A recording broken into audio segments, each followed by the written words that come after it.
ট্রেনের টিকিট ক্রয়ে নতুন নির্দেশনা জারি করেছে বাংলাদেশ রেলওয়ে।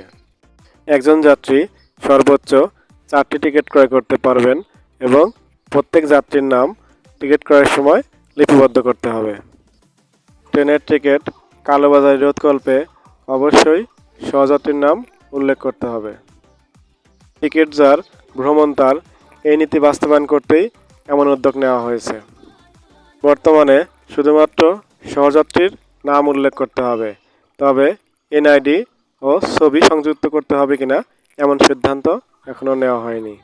এখন থেকে ট্রেনে ভ্রমণের সময় অবশ্যই যাত্রীর এনআইডি কার্ডের ফটোকপি অথবা এনআইডি কার্ড সঙ্গে রাখতে হবে। ট্রেনকয়ের ওয়েবসাইটে প্রবেশ করে দেখা যায় 4 জন সিলেক্ট করলে সহযাত্রীর নাম স্টার মার্ক দেওয়া হয়েছে, অর্থাৎ সহযাত্রীর নাম না লিখলে পরবর্তী ধাপে যাওয়া যাচ্ছে না।